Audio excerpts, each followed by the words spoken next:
Be the Admiral Bill Stubblefield. He's already had a chance to use a chainsaw this morning, so don't mess with him. Good morning, Billy. And I was skilled this morning, getting wet, getting drenched, saying I should have listened to my wife. Should have listened to your wife. Also, the Badger, Delegate Michael Haidt, now complete with vanity plate. Good morning, sir. Good morning. Good to be here. An explanation about that legislation, because you got called out during that discussion. Yeah, I wasn't going to get into a pissing contest with our guest, but so she is correct that the final iteration of the bill was to fine pharmacy or pharmaceutical companies that did not provide those medicines to all pharmacies that were eligible for the 340B program, because they were keeping them. They were just sending them to one or to the hospitals and letting the hospitals distribute as they saw please. But there were earlier iterations of the bill that put even more restrictions on it. And she can say what she wants, but there are issues with some of these pharmaceutical companies, some of these hospitals that are pocketing the difference, the savings and the money, that it's not going down to the patients the way that the 340B program was set up. Mm-hmm. And that was the whole purpose of it, was to make the medicines cheaper for those individuals that were eligible for them. And that wasn't always the case. The pharmacies, hospitals, they were pocketing the difference. But Mike, you said cheaper. Was also not the issue of availability as well?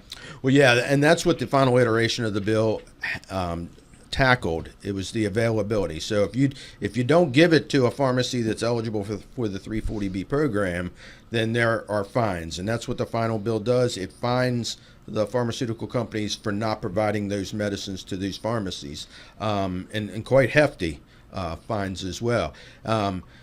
Why they tried to tie it to illegal immigration, I have no idea. This had nothing to do with illegal immigration. This had everything to do with cheaper medicine for the rural areas of West Virginia. So just very, very dirty politics. Also, let's say good morning to John Gilstrap, New York Times bestselling author. Johnny? Good morning. Another Johnny. He is running for Senate, former Delegate John Doyle. John? Good morning, everybody. And if I might, 2 days ago, Senator Patricia Rucker and I were on the show here talking about the two debates that we're going to have. And that day we only had one date nailed down, which was October 1st at the Robert C. Byrd Center for Congress Auditorium at Shepherd. We now have the second date. It is October 15th, and it will be in Inwood at the Randy Smith Center. Both of these start at 7 o'clock and end at 8:30. Without a moderator, I might add. Well, we're going to do the first one without a moderator and see if it works. See how it goes. Also via telephone, Joseph Joey Toots Ferretti. Good morning, Joe. Good morning, Rob. You know, I watch the show on my computer screen while we're discussing the items of the day, and without the bumper music, I had to do a double take and see if it was actually Hornby who was hosting.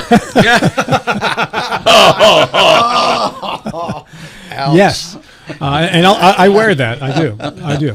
I got caught up in the in the setup of what we have to do in between the 4 minutes of the break between 8:31 and 8:35, and it got away from me with cameras and recordings and whatever else all goes into doing the show. And can you throw in a little feedback? What's that? There was some feedback on phones and whatever. Let it be known that it was the Italian that stabbed you right there. Thank you. Yes. Hey, when it comes, it always comes from somebody you know. That's the key to making it work. It's what made us successful. Delegate Paul Espinosa sent this text to answer Bill's question. Purportedly, Big Pharma saw Craig's race as an opportunity to send a message to other legislative leaders across the country.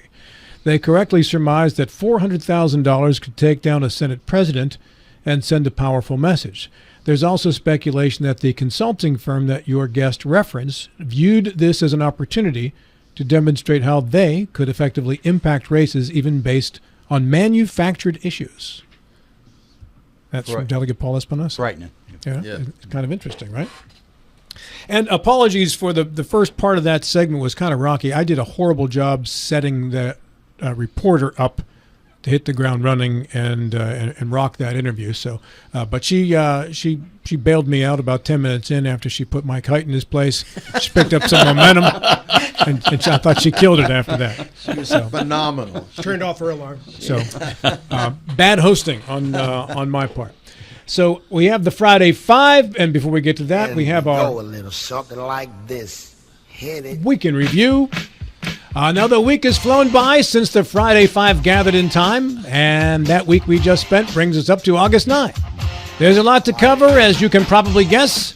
Am I Captain Obvious? The answer is probably yes.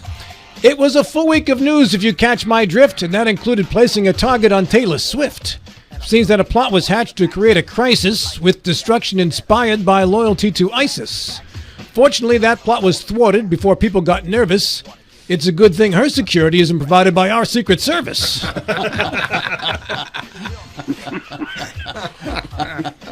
Ooh. Ouch.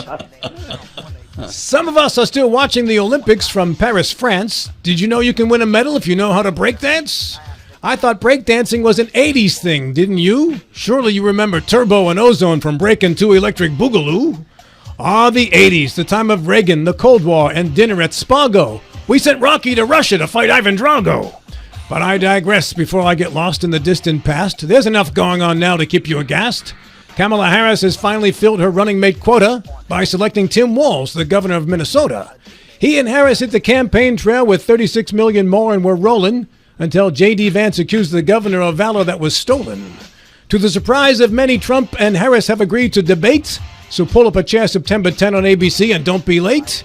Speaking of governors, Justice's finances are enough to make him feel verklempt after lawyers for the feds asked a judge to hold his coal companies in contempt. Something about a $500,000 missed payment or fine. Hey, you want money from Big Jim? Go stand in line. Speaking of standing, the Stand For Us PAC got some dark money attention, thanks to Brianna Haney's article about Craig Blair's lack of retention. The PAC sent out mailers and dressed Blair up in a Bozo the Clown suit, then got him defeated with $400,000 in political spending loot. That's politics, as they say, with money, lies, and mistruths to make the blood boil. But then along comes a pair of candidates like Patricia Rucker and John Doyle. This week they announced they'll do 2 debates with no need for somebody who moderates. They actually claim to like each other, and that's a truth, I suspect, as each proclaim the other a person they respect. I'm not certain what to make of this newfound political civility based on courtesy, politeness, respect, and humility, but I like where Doyle and Rucker are headed, and I think their idea is strong. With an attitude fit for a king. Remember, how about we all just get along? Well done, Rob. Well Here. Thank you. You're welcome, John. You brought back hope to the world. You and Senator Rucker. It's a small kind of act, but it's a start. See it how it is the day I'm sitting here waiting for the neck to the shoe to drop. Yeah. No, actually, when I do the week in review, they tend to focus on negative things. So why not a positive thing to end it? The problem, and I applaud both of you for doing what you're doing. I wish politics would get back to more of this. The problem is with things like this is usually the side that, and I'm not saying either one of you is going to do this, but the side that loses sometimes will say, if we had gone negative, maybe we could have won. And I think that's sometimes what drives that negative push for others. It's desperation. It is. And sometimes both sides feel desperation. Yes, yes. But and sometimes they feel like anything justifies the means. Yeah, at the end. That's right. So, and first of all, I don't do that. I can't remember ever going after an opponent personally. I've gone after them on issues, particularly issues where I think I have the majority of the voters on my side. It's up to them to pick the issues that they think that the majority is on their side. And Senator Rucker and I disagree on a number of issues, and that will become obvious. And at the same time, I do hold her in very high regard. well, I applaud both of them. All right. With issue number 1, we start with Joseph Joey Toots Ferretti. Rob, I debated how to introduce my subject this morning, and since Mike Height knows very little apparently about this. All right, so that's me. That's Height. Who else is on that pelt of yours? I thought just a real 60-second summary here about what that program's about, because I think it dovetails nicely into my subject, which is dark money. The 340B program, as your previous guest explained, is really a federal program, goes back many years, and it requires pharmaceutical companies to provide drugs cheaply so that those costs can be passed on to consumers eventually. However, some clinics, some hospitals do pocket some money. They charge a little higher than they're actually paying for the drugs. And if the idea behind that is a trickle-down theory, which was some of these rural hospitals which operate in the red annually, this is a way they can make up some money and still stay in business and provide the needed services in rural areas. So that's part of the program. Now, what has happened is the pharmaceutical companies are seeing this program expand exponentially. They're getting tired of putting out subsidized drugs, and they're cutting back on the number of pharmacies that they're delivering these drugs to. This is a battle that's taking place across the country. At present, 20 states, including West Virginia, have passed laws or are in the process of passing laws to require these pharmaceutical companies to honor the initial federal legislation and provide a lot of these contract pharmacies across the country with these drugs. These battles are being fought everywhere. And though Craig Blair was targeted in his particular race in West Virginia, I can tell you this same group, Stand For Us, PAC, just spent $3 million in 1 month in the Missouri governor's race with the same kind of tactics and campaign literature that was floating around with Craig Blair. So this is a battle that's ongoing, and frankly, it's being perverted, as your guest said, to issues of immigration and things like that. This program has nothing to do with illegal immigration or immigrants getting prescription medication. It's really for rural people who, up until the point in time that the legislation was passed, did not have an option to get affordable medications. So just a little background there, what's going on. But I think this speaks to a larger issue, is how does an organization like this, that nobody knows anything about, come up with $400,000 to spend in Craig Blair's race, $3 million in the Missouri governor's race in no time? It's dark money. And it's all the spawn of Citizens United, which was passed back in 2010. All we have to do is look at the state of Pennsylvania right now. Axios reports that over $500 million has been spent in the state of Pennsylvania so far in this election cycle for president and the U.S. Senate. And they expect that number to grow to $1 billion just in Pennsylvania alone by the time we vote in November. This money is astounding, and it is nothing like was anticipated when Justice Kennedy decided and wrote the opinion in Citizens United. They really thought that there would be transparency and that the money would be equal to both sides of the political spectrum, that there wouldn't be corruption, there wouldn't be a problem. But with all the loopholes in the law, dark money has taken over. You don't know who's donating. You don't know the source of the funds. You don't know these organizations, and the organizations have no reporting requirements. And so our elections are being flooded with this money. Craig Blair is just one example of what can be done with that money. And I think we need reforms, and I'm going to be interested in what other people think about that. I want to start first with some folks who've been in politics a few years. The most experienced of that group would be Mr. John Doyle. Citizens United is part of the problem, but I think it goes back further than that. I think it was in the 1990s when the Supreme Court decided a case called Buckley versus Vallejo. And that's where the Supreme Court said money is speech. Now let's look at the Constitution. The First Amendment of the Constitution delineates 5 freedoms, specific liberties: speech, the press, religion, freedom of assembly, and I forget what the other one is. Press. Freedom of the press, right. Thank you, because that's important. It is impossible for me to speak without each one of you knowing who I am. By contrast, historically, it has been permissible to use the written word anonymously. The court did not say money is the press. The court said money is speech. Therefore, I think it must be identified to comport with the Constitution. Interesting angle on that one. Mr. Stubblefield has run for office and served as Berkeley County Commission president. Bill? Yeah, Joe, I have a question first. Stand for Us is a super PAC, and they do not have to disclose their donors. It's my understanding the PAC do have to disclose their donors. What's the difference between a super PAC and a PAC? Well, that's correct. A PAC itself, as I understand it, is limited in the amounts of donations it can take in. I think there's a $5,000 limit that individuals can provide to a PAC. A super PAC is just a conglomeration of individual PACs, and they also have reporting requirements. But what's happening, Bill, is with these super PACs, they are receiving money from, and that's why it's referred to dark money, other organizations, 501c4 organizations, nonprofits who do not have reporting requirements. So these super PACs are accumulating money from a lot of different unknown, unidentified groups, and no one knows where the source of their money's coming from that's flowing into the super PACs. So when the super PACs report, yeah, they're reporting that they're getting money from somebody like Stand for Us, but no one knows who that is. And no one knows who their donors is, and that's the flaw in the system.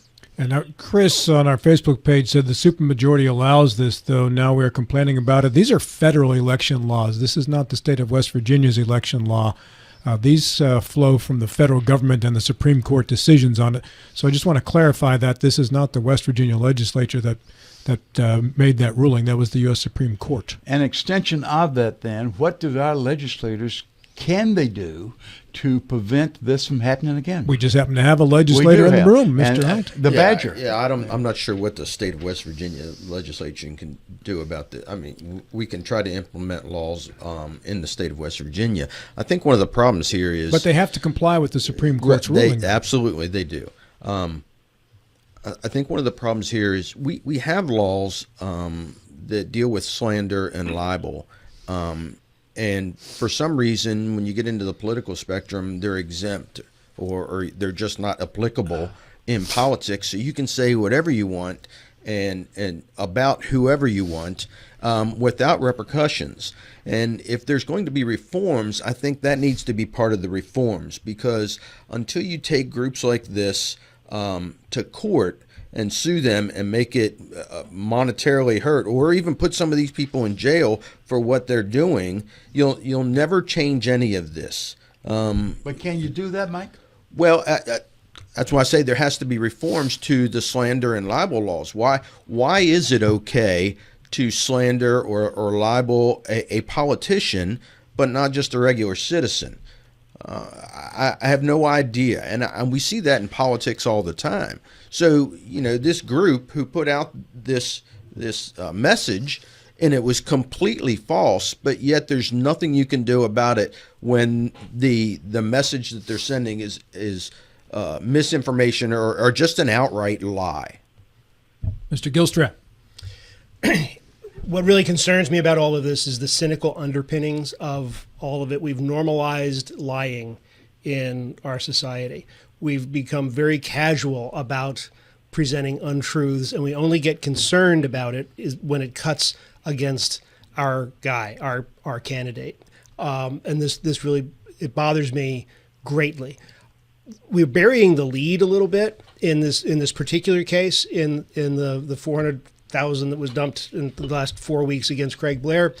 It's startling, and the fact that it was a cynical tactic deliberately to hit him at a time with a bunch of falsehoods that he couldn't possibly overcome. It's actually kind of a brilliant tactic if you want to look at it that way. But there's another side to that too, and there's a candidate who continued to perpetuate the lie, right? So it's not just blind money; it's money and a false narrative that is then perpetuated by a living, breathing human being who is the other candidate. That I think we also have to hold accountable for perpetuating lies. We see it on the national level too. We have the whole bloodbath comment that's always taken out of context. There are good people on both sides taken out of context. It goes the other way, context. And nobody gets upset about the lies that their person tells. And until we get to the point that the lie is the issue, not the target of the lie.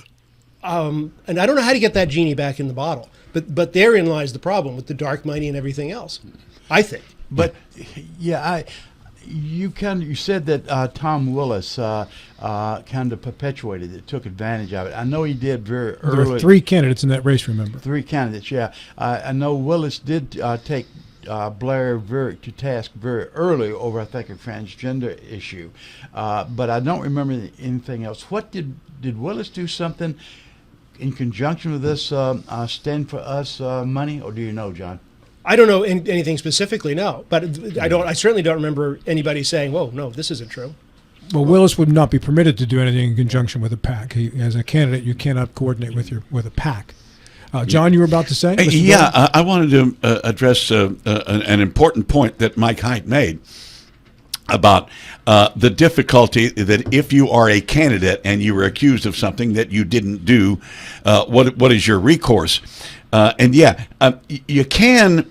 It is theoretically possible, Mike, to win on that, but it's much more difficult. Someone runs for office. We are officially public figures.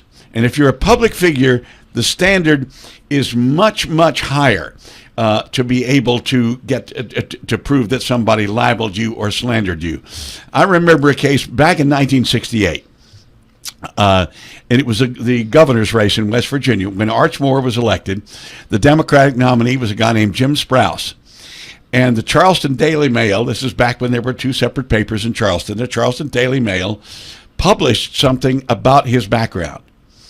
It turned out it was absolutely false. And about 6 months after Jim Sprouse lost the election, he got a couple of $100,000 from the Charleston Daily Mail. Now, if you're Jim Sprouse, which would you have rather had, the governorship or that $200,000? Now remember, in 1968, $200,000 was real money.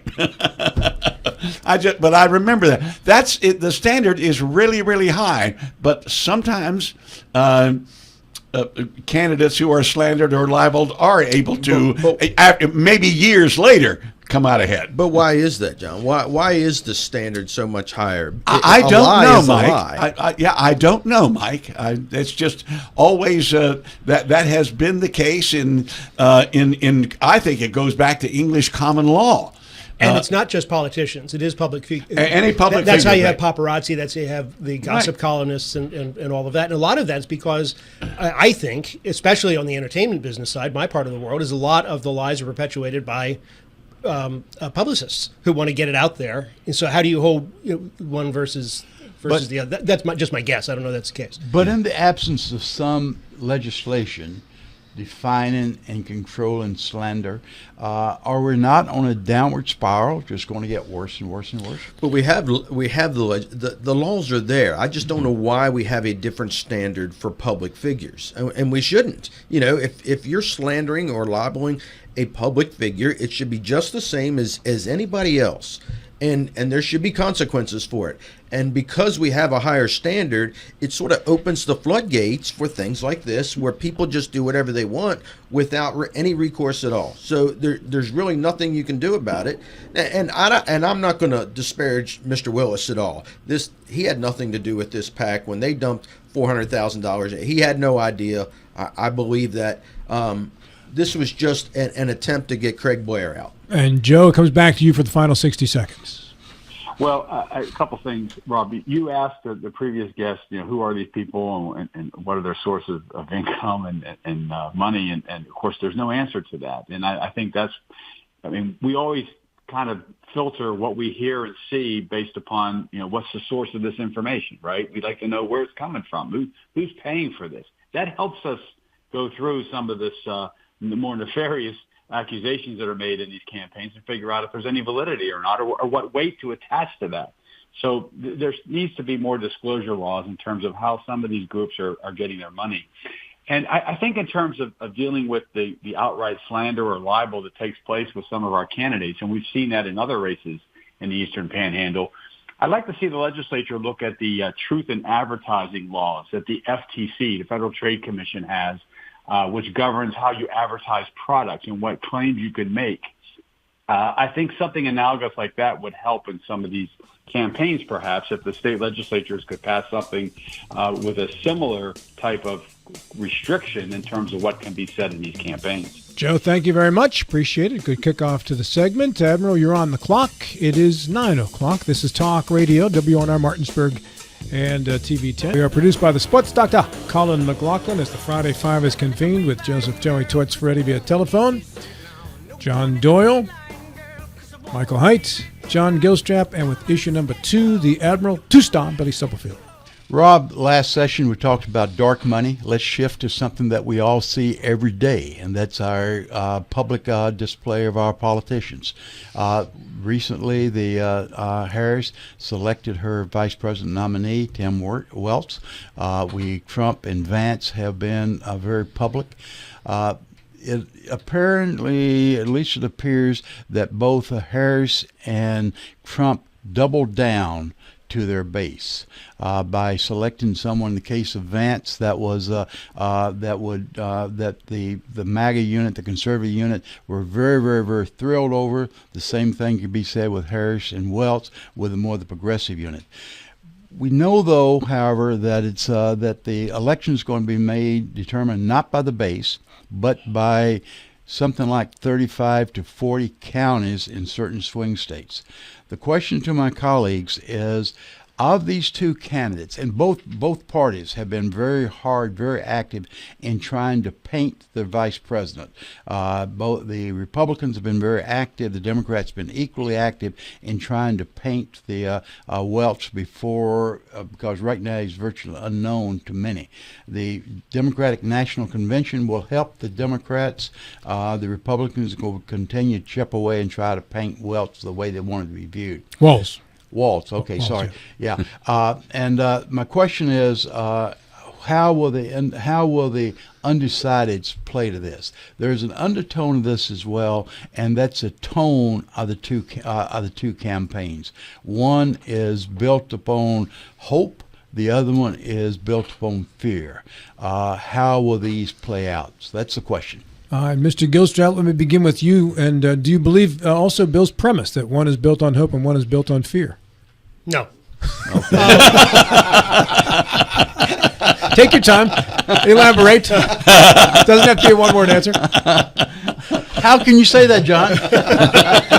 Tell him it's ludicrous. Yeah, that was a ludicrous statement, John. But a preposterous thing to say. No, I think the two campaigns are certainly the campaigns are certainly going to run in they're going to be different tones to the two campaigns. But that's a different question. I want to address the VP thing. And first of all, I've voted in a lot of elections. The first one was the Carter election, so that was a long time ago, 1980. And I voted for Jimmy Carter. And I'm sorry.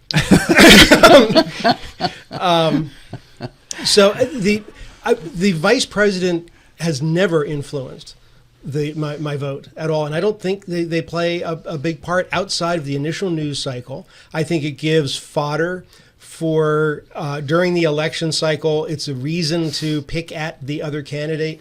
It's a reason for vice presidents to debate each other. Somehow vice presidents always get the brunt of horrible characterization or mischaracterization. Remember Murphy Brown's characterization of Dan Quayle? I mean, there was always this shot at him. And I don't think Dan Quayle ever did. Well, okay, he doesn't know how to spell, but he never really. That was when I actually have met Dan Quayle, and he seemed like a really nice guy. He couldn't spell potato. It was like, oh man, you're on your own, dude. So I think that the vice presidential pick is entirely inconsequential, and strategically, I was really surprised that she went with Walz. It's not like he's going to deliver anything that she wasn't going to have anyway. And I think that there's a lot of red meat for the Republicans in that selection just because of the way he handled the riots and that sort of thing in Minneapolis, and whether it's fair or unfair what they're going to hang on him, the fact is that there's a lot there that he's going to have to battle. I thought there were much better choices that she could have made, but she made what she made. As far as J.D. Vance is concerned, he's the mini-me. He's Trump light or Trump Jr., and that's either good or bad. This notion that a candidate who's very conservative or very liberal would somehow choose a vice president who's different than that, this makes no sense to me. Because it's the president that sets the agenda. It's not like the vice president is. It's not an acid-based kind of thing. You don't dilute the president by having a less conservative or less liberal vice president. So I think it's inconsequential. That was the end of my comment. It's actually time, Rob, for you now to say, call on someone else. No, I was astounded because the beginning of that was just so one word forceful no, and then I don't know what the hell you said, and I don't think you do either. After that. Rob, you told him to be more verbose, and he was. It was. All right, Mr. Height. Well, you don't know what he said, and I'm going to say I agreed with everything he just said. I don't think that the vice presidents are very consequential in the end. I think it comes down to the two main candidates in the end. I think they're good for news pieces for a while. They're good to talk about for a while. Bill, you said they doubled down, and I would agree they doubled down, but I look at the Trump campaign was much different back when he picked his vice president because he thought he was running against Biden. Exactly. The vice presidential pick really doesn't matter. I can pick somebody that's really like me, and we're going to win this outright regardless. And in fact, I interrupt very quickly. I agree with you, Mike, but I also think that because Biden was in the race, Trump was looking toward 2028 and 2032 to keep his MAGA movement going. Yes, the heir apparent. Yeah, you're absolutely right. So I understood that pick at that time, and then things flip flop and change, and now you have Harris as the lead candidate, and I thought her pick for vice president was much more important than Trump's based on the time that the pick was going to come. And I think the pick of Waltz was a dream pick for Republicans, that was probably the worst pick she could have made at that particular time, that she did double down. That is somebody that plays to the progressive side of things, but he's from Minnesota. And a lot of times when you're looking at vice presidential picks, you're saying, what can they do for us on the ticket? And you have to think that she already has Minnesota, so why pick him from Minnesota? You would think that she would go after a Shapiro, somebody that's in Pennsylvania that is considered a purple state right now, that can just pull enough voters to give her the state of Pennsylvania, which is very, very important in this electoral college election. So I was very surprised by that pick. But like John says, in the end, I really don't think it matters. It's about the top two candidates. When they start debating, and those will be all the issues and the policies that we'll look at. And I think that's what's going to decide it. Mr. Doyle. I'm of two minds about the choice of Governor Waltz.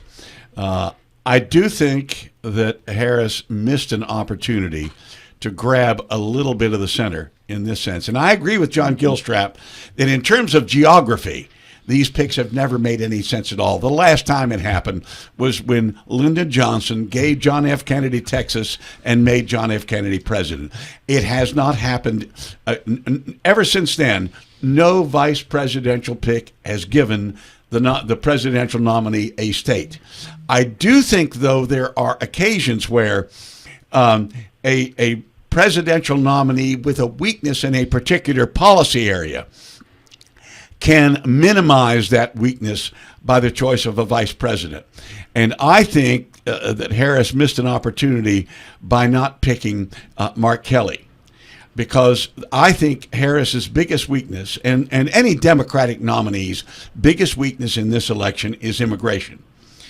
Mark Kelly knows how to talk about immigration like no other Democrat does. He clearly understands the issue when you listen to him. And I think had Mark Kelly been the selection, that would have seriously neutralized the issue for Harris. Now, I understand why she didn't. The plain truth is, and I've met Mark Kelly. I had about a 2-hour conversation with him one time. This is a number of years ago when his wife, Gabby Giffords, was an Arizona state senator. That was before she was shot, of course. They're both very engaging people. Mark Kelly is not a dynamic speaker. Of the 12 that were initially choices, he was probably the weakest public speaker of the 12. And Tim Walz is probably the best. I think that's what drove the choice more than anything, is someone who would add to the excitement that had been developing when Harris got it. So I just don't know which was the better choice politically. Mr. Ferretti. Well, I agree with the sentiment that very few people vote for the VP when they go to cast their ballot for president. However, we do learn something about the person at the top of the ticket by the selection they make. And in both cases, both with Trump's selection and with Kamala's selection, we see them just reinforcing their position with their base. I don't see any appeal to the middle by either of these selections for vice president. And back to Bill Stubblefield's initial question, where the election is going to be won with the voters in the middle, if you're in the middle and you look at these vice president selections, how do you think this appeals to you? I mean, what signal do you get from either of these candidates for the high office, selecting somebody who's just going to be kowtowing to the line that the person at the top of the ticket wants spoken? I don't see how that appeals to anybody in the middle. So I'm baffled by it. And I guess, maybe this is a signal that both candidates, Trump and Kamala, think that this is a turnout election, and they got to get their base to turn out, and that's their path to victory. Because this has no appeal to anybody in the middle looking to decide, do I vote Republican or Democrat this coming election? I think it does in some regards. I think that when you get down to policy, you have to look at things like the economy and immigration and those things. So the middle, those middle voters, independents, have to look at which one of these administrations' policies are going to be the most beneficial. And I don't know that they're looking at that right now by the vice presidential picks, but eventually they have to start looking at policies, and I think that's what's going to come out in, hopefully, in these the presidential debates themselves. Bill, comes back to you. Yeah, I do think that vice president in this case may make a difference. Going back to your earlier question, Minnesota is not in play. The neighboring states, Wisconsin and Michigan, are in play, so you can make that play. But I come back to the point that was dismissed by my good friend, colleague, John Gilstrap. I think the mood is a factor here. The ones around the table, we're involved in politics. We look at every nuance we can.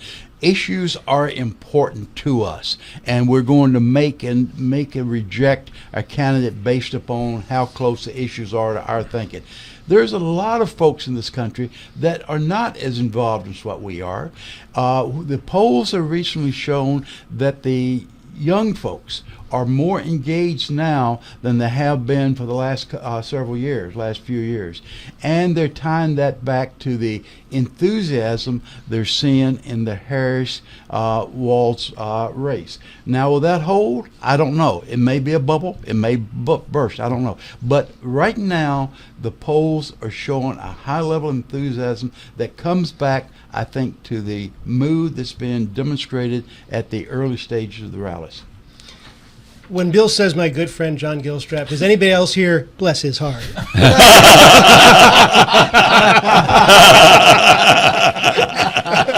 Thank you, John. That means a lot to me. Very nice. Issue number 3, Delegate Michael Haidt. I'm going to go back to the state of West Virginia, and I'm going to bring up my number 3 subject. And, Yeah, we've talked here on this radio station and around the state for quite some time now that everybody thinks that the governor's race is a foregone conclusion, that Morrissey is up big, and that it's just a clean sail to the governorship in November. So my question is, what can Williams do to close that gap? What does he have to do? Does he have to? Is it going to be debates? Is it going to be he needs to get out and campaign around the state? He needs to get out of Huntington, whatever. What does he need to do to close that gap and make this a competitive race? Let's go with John Doyle first. John? Well, first of all, when Mike said everybody concedes that Morrissey is a winner, I think that's inaccurate because I don't. But it is an important question. I think more than anything, Steve Williams needs to raise some money. If he can do that, he can make it a race. He is getting around the state some. I mean, he's got a full-time job being mayor of Huntington, and that's not the easiest job in the world. But he does need to, beginning now, get out and devote full-time to campaign, be able to do that, and he needs to be able to raise some money. If he can do that, I think he has a legitimate chance of winning. Are you saying he needs to resign as the mayor of Huntington? No. Okay. You don't need to do that.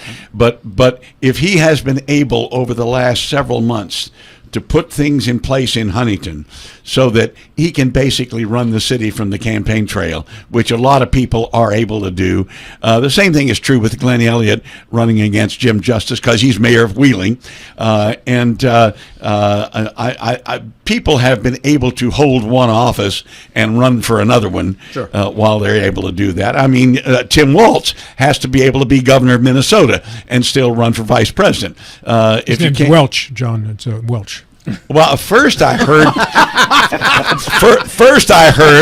from the admiral it was Tim Wirtz, who many years ago was a United States senator from Colorado. You know, I feel so much better now. I've not really been picked on for the last several weeks. You guys are making up for it today. Anyway, I've made my point. Yeah, thanks. 1 second. I just need to hit send. There it goes. It's out on X now. West Virginia State Senate candidate demands immediate resignation of mayor of Huntington. All right, that's out there now on live radio. Oh, does that mean he has to resign as governor? I hope. All right, Mr. Gilstrap. Well, I hear that Morrissey is trying to give free drugs to illegals. Is that? Obviously, that's kidding.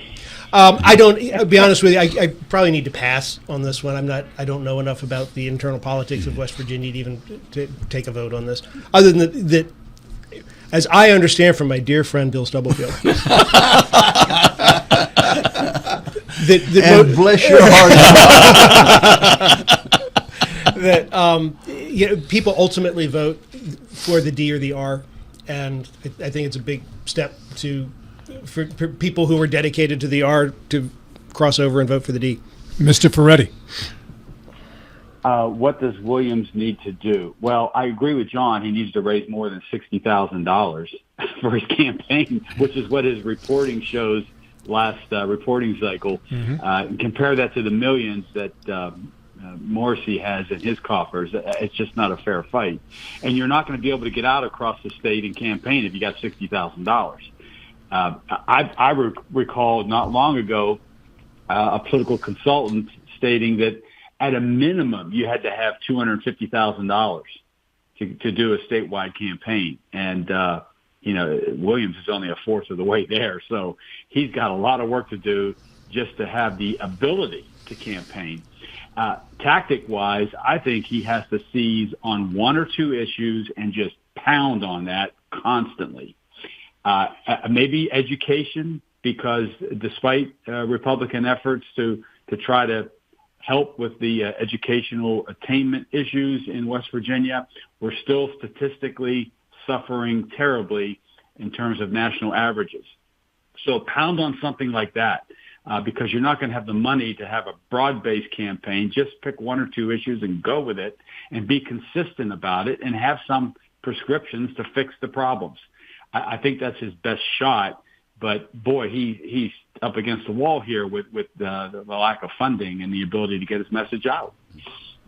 John, you had another point? Yeah, to John Gilstrap, I understand the D versus R, but there are plenty of examples of red states electing blue governors and blue states electing red governors.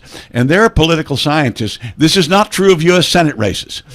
It is true of governor's races, and some political scientists have a theory that voters sort of subconsciously thinking, okay, my legislature is going to be a supermajority my way. I'm going to vote for somebody to keep a check on them. And this is why people like John Bell Edwards got elected to 2 terms in Louisiana, and this lady in Kansas is serving her 2nd term. Both Democrats. Why Larry Hogan got elected in Maryland. What's his face in Massachusetts, who's now head of the NCAA, Mark Baker. There are examples of this. So I think if Steve Williams can find himself some money, he's got a legitimate chance. Well, let me ask this then: the fact that he has only $60,000, yeah, is that a de facto vote of no confidence from whoever makes these donations that he doesn't have a chance to win? Shouldn't he have more money than that if people thought he had a shot? Yes. I do not know the answer to that question. It's I really yes. Do. Okay, that's the answer. That's your Yes. opinion, Mike. I think it might be more complicated than that, but. It also may have something to do with Senator Manchin saying that he would only run if Steve Williams had trouble raising money. Yeah. Well, it's too late now. That didn't help. Well, he has. Mike had alluded to this earlier. He needs to get out of Huntington. He has not been to the Eastern Panhandle since, I don't know, a long, long time. We had the candidate for Libertarian Party on this past week. She was here attending the youth fair. Was there 4 or 5 days. Williams could have done that. That doesn't take a lot of money. It leaves the impression that he doesn't care. And that is a hard image to get over. The only way he can show that he cares is to get out among the people. And he has not done that. Going back, what do the Democrats do at this point in time?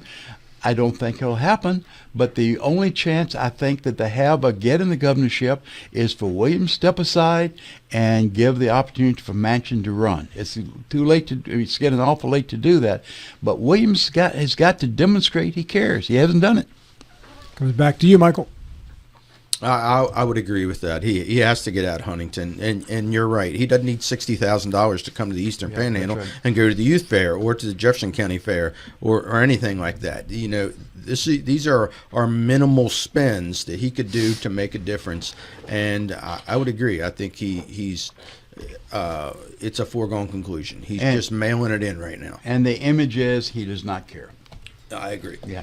Well, what if his schedule was busy as mayor of Huntington and he had things he had to do? Well, then you Then he don't shouldn't have run. run. You don't run for governor. Right. You don't run for governor. It's an unforgiving crew in here, John Doyle. Well, and first of all, I understand the impression. I do think he cares. He has been a number of other places in the state. I'm trying to think. He actually was up here like a couple, 3 weeks ago. He didn't come on this show. He didn't do interviews.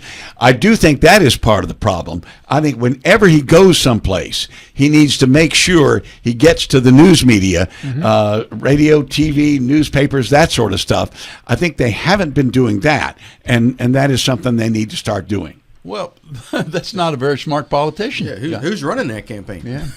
That's good questions, right? I would say this: every time we've asked Steve to come on the program, he has. Just in his defense on that one there, but if you're going to be in via telephone. Yeah, if you're going to be in the Panhandle, you probably want to make sure you are doing some media stuff too. Right. By the way, this broke on Metro News last night at 10:42. John McBride passed away after his battle with Alzheimer's and cancer at the age of 80. Had a chance to interview John when he was running for governor back in the mid to late 90s there, and told the story of being at the Kennedy Space Center and watching an IMAX 5-story screen there, this wonderful shot out of the porthole of the space shuttle of the Earth from so far away. And as I was telling the story to John, he had a big smile on his face, and I asked him what that was about, and he said, I shot that video. Well, that was me who actually did the video that they're showing down at the Kennedy Space Center. Nice. And I thought that was pretty cool. He was a great interview, wonderful guy. and sad to see of his passing, but it was a great life lived. Astronaut John McBride, a West Virginia native. God bless to him, and condolences to his family there. We will stop for a moment here, and when we come back, John Doyle, you were on the clock. Okie dokie. All right.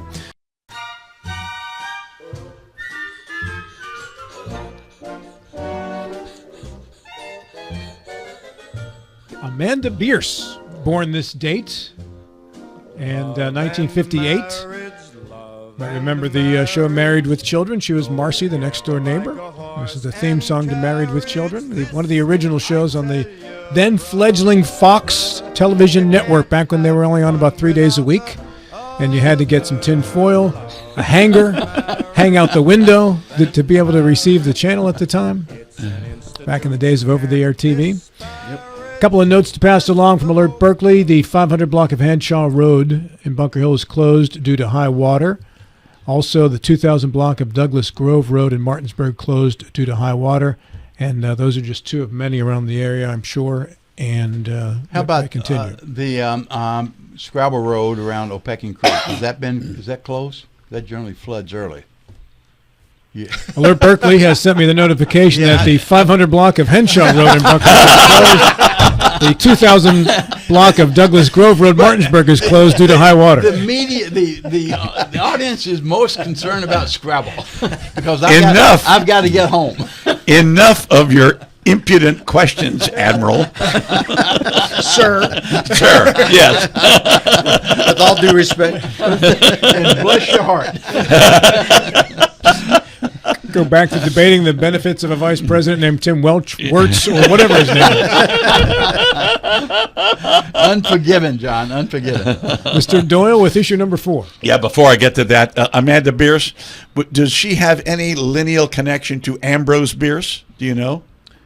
The 2000 block of Road and 500 block of Scrabble Road now. I apologize for my impudent question. I don't get excited about many things. I mean, outside of Shepherd University sports, I don't get excited about much of anything. But I am really excited about this year's election in Jefferson County. Thanks to a ruling by the West Virginia State Supreme Court a couple of days ago, 2 days ago to be exact, which is now going to give the voters of Jefferson County the opportunity to elect 4 of their 5 commissioners. For a very unusual circumstance where we get to elect a majority of the commission at an election. I think the system that West Virginia has for county commissions is a very bad one in the sense that I think a 6-year term is too long for a county commissioner. And I think part of the problem is that unless you have an unusual circumstance like happened in Jefferson County, that I'll explain in a minute, unless you have an unusual circumstance, the voters never get a chance to change a majority of the commission because they're 6-year terms and they're staggered. So the most you would ever get is 1 out of 3 in a county with a 3-member commission or 2 out of 5 in a county with a 5-member commission. Now, because 2 county commissioners were removed by a 3-judge panel back on the 1st of May because they did not fulfill their oath of office by showing up for work, they appealed, and day before yesterday, the West Virginia State Supreme Court denied their appeal. So this means those 2 offices are going to be on the ballot this time. I think that's a good thing. I personally think it will add to the interest in the election in Jefferson County, which was already fairly high because I think a whole lot of people were already disgusted with the county commission and were ready to say, hey, we need some kind of change here somewhere. So that is, I'd like to hear the views of the panel on this. Joe, I want to get a legal opinion, too, on the Supreme Court's decision yesterday. Matt Harvey addressed it when he was here in the morning. But first time a chance for you to address this as well, Joe. Yeah, I can go there. I did look at the filings in the case for appeal, the petition for appeal that were filed on behalf of Commissioners Jackson and Krause, and it was clear to me that in that case, their arguments as to why they should not be removed were undercut almost completely by their social media posts. If you look at the arguments made by their attorney as to the flaws that existed in how the county commission was attempting to conduct business and replace Claire Aff, who left the commission and whose vacancy was the subject of the rancor over there in Jefferson County, the arguments about how the county commission failed to do X, Y, and Z, and the Republican committee over there, which did nominations, failed to do what they were supposed to do to make the process work correctly.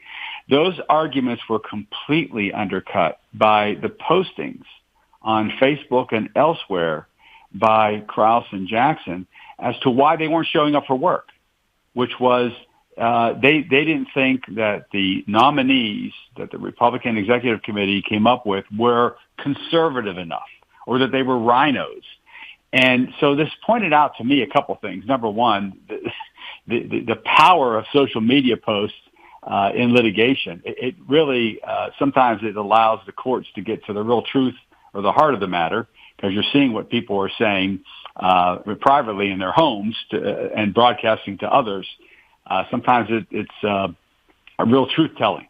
And secondly, it pointed out to me that the divisions within the Republican Party over in Jefferson County, and we see it on a statewide level too, but clearly there are some deep divisions over there in the Republican Party, and those are going to have to be sorted out. And as John has indicated in terms of his excitement for this upcoming election, I think we're going to see those divisions play a large part in terms of who ultimately wins those elections for county commission in Jefferson County.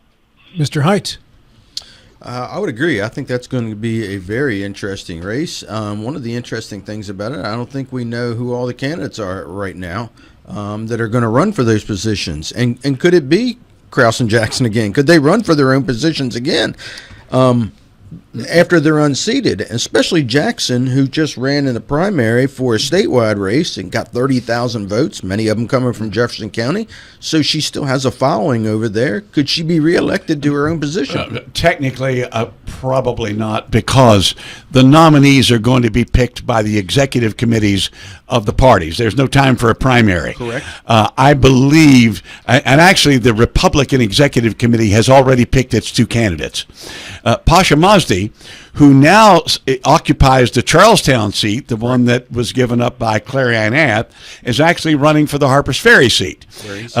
We have this rule that if you're an appointed to fill out part of a term, you don't have to reside in the magisterial district. You can have two people from Charlestown in the same, as long as one of them is appointed. But to run for the seat, you have to reside in the Harpers Ferry magisterial district. So Pasha Mazdi has already filed. I'm already been appointed, may have filed, and Kara Keys has been appointed by the Republicans to run for the Shepherdstown seat, which was the one that Krause was removed from, and she has already filed. The Democrats have yet to nominate. The executive committee is meeting Monday, and I hope we'll have two candidates on Monday evening. So, but you still have the two other seats. So you have Jackson's seat. Those are the two seats I'm talking about. Okay, all right. So, but who's running for the other two? Well, There's four total. Yeah, the other four were already on. People won in the primary on both sides. Okay. They're already up there. Natalie Grantham Friend is the Democratic nominee for the seat that Jane Tabb is giving up. She's retiring.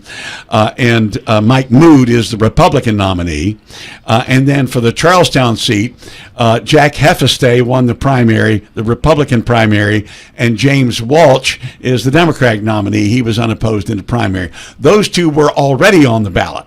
So now the parties will pick the two additional people to be on the ballot, and the Republicans have already chosen theirs. Okay. Bill? John, I'm sorry, I've long since lost your question. Yeah, my question is really, should county commissioners serve 6-year terms? And It's not part of the That was embedded so deep in your dialogue. well, because I wanted to hear you all talk before I brought that up. I just threw the whole thing out for discussion. Yes, it really was not a question, Bill. You're very observant. I just wanted to throw an idea out for you all to discuss. Well, that's what we're here for. That's Mr. what we're here Stubblefield. for. Yeah, but running out of time. So I see merit in 6 years for a county commissioner. I think we're the only state that has that. Fine, good enough. I Okay. still see merit. Yeah, but the original premise was what a wonderful time it is for the Jefferson County citizens because they get Yes. the chance to vote for 4 of the 5 county And I was commissioners. going to lead into, wouldn't it be great if at least every other year the citizens could change a majority of their commission? So you're actually going with a part B and then a subpart section C of the actual intro. Thank you, Counselor. John, I like it all. It was a good, solid question. There was no question in there at all. Oh yeah, There still isn't a question. And It's just- you asked us to respond to the question, which didn't It exist. just Rob. didn't even exist. But Mike Height, a legislator, saw a question in it. And I don't like the 6 years. I'm going to disagree with Bill. I think it needs to be 4. Yeah. I'm going to go with yes. Well, I started to. or B.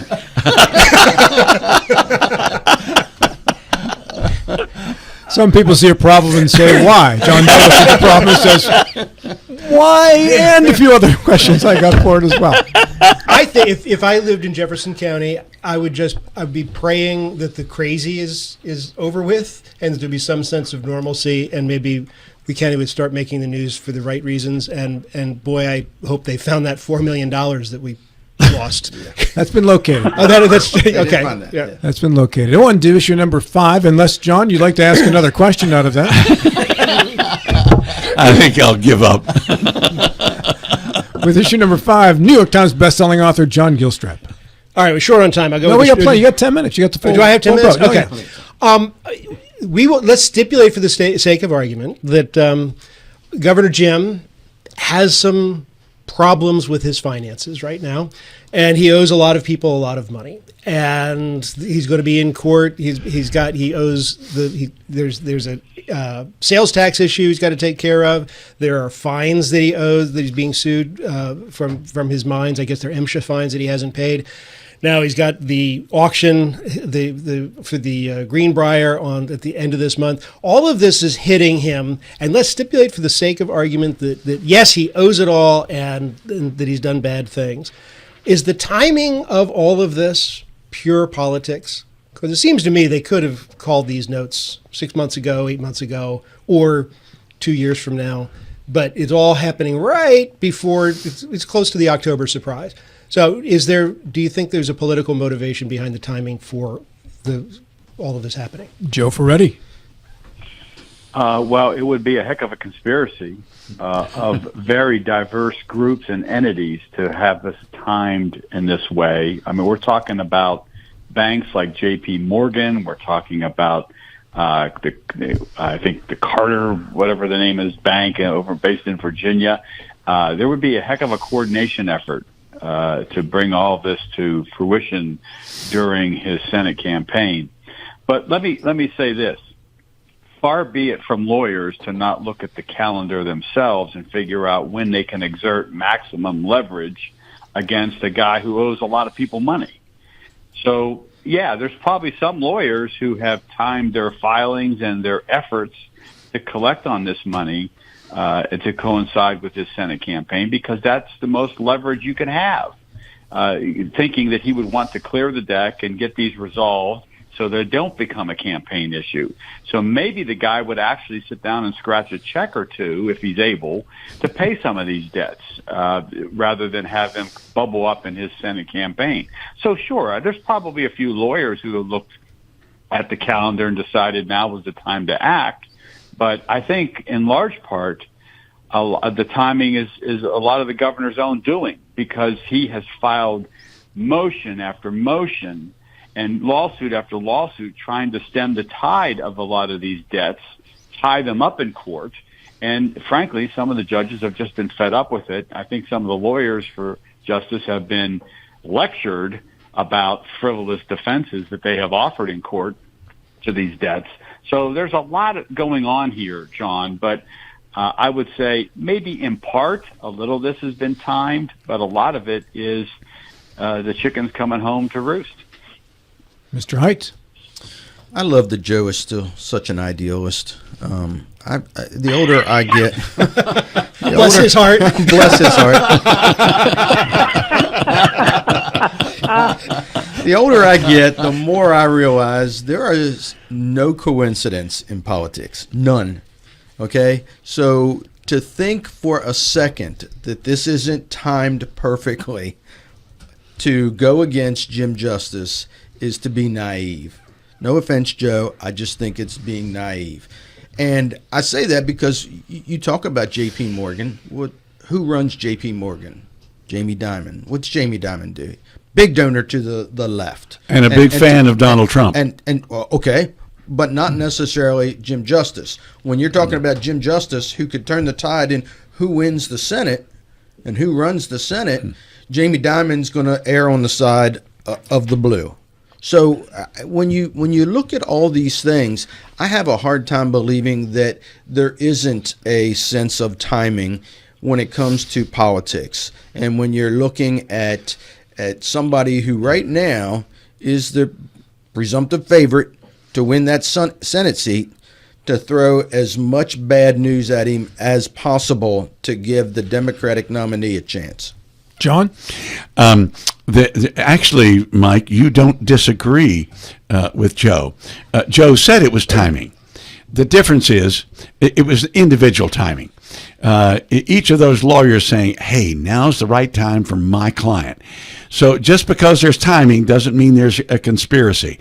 And I agree with Joe. There are too many of them to make the conspiracy work. One of the reasons I always wanted a 5-member county commission, and instead of a 3-member, is 2 people can keep a secret from the third for years and years and years. If you got 5 people and you got 3 people trying to keep a secret, at some point one of those 3 is going to get mad at one of the others and spill all the beans. So at any rate, the bigger the group of people, the less you're able to conspire. And this is way too many people for a conspiracy. Bill? Yeah, unlike Mike, the older I get, the less willing I am to jump on a conspiracy bandwagon. They may exist. If this was a close race between Elliott and Justice, I would come near entertaining the thought of conspiracy. This is not right now not a tough race. I think Joe Ferretti's point was a good point. There probably is some time involved, but it's from the legal standpoint, not from the political standpoint. And that, I think, is a significant difference. Back to you, John. It's funny, Joe, until you mentioned the legal leverage, in terms of representing the individual client, when is the best time to get the defendant's attention? That actually hadn't occurred to me. And I think that's a really valid point. So, yeah, it is a timing issue, as the governor is saying, or Jim Justice, he is the governor. The governor is saying that this is politics. It's fake news. It's he's particularly with J.P. Morgan and the Greenbrier, and there could be several things could be true at once, right? So, but that part of it, the legal strategy part of it, kind of changes my mind on this. It just hadn't occurred to me. So this is always consult an attorney before you have an opinion. That's the that's the rule that comes out of this. Oh my God! That's why they charge as much as they do. Joe, do you want me to save them? Put that in your next ad. I like hearing that come from John Gilstrap. From Alert Berkeley, the 2000 block of Douglas Grove Road closed due to high water. No follow-up questions from the press corps, please. This is all the information they provided to me. The 2000 block of Douglas Grove Road. A couple of things before we still have a couple of minutes here, and we've made the rounds. So I want to just bring a couple of things to your attention on things that were major that happened on this date. 1945, the atomic bomb Fat Man dropped on Nagasaki. 1974, Richard Nixon leaves office. Right, he made the announcement on the 8th, and there you go. That's the exact pose there, John. Gilstrap, and that was the day that he actually left office. 1969, the Tate LaBianca murders. Right, this is the whole Charles Manson thing. But just three Good old West Virginia boy. pretty major things that happened on this date. I want to go with the Richard Nixon resignation as a 2-minute around the table, kind of filled it out. Move that ahead 50 years to 2024. Same circumstances. Does Richard Nixon resign in 2024? Take 30 seconds apiece, or 20, as the case may be with the time on the clock. Joe Ferretti, does he resign in 2024? Same situation?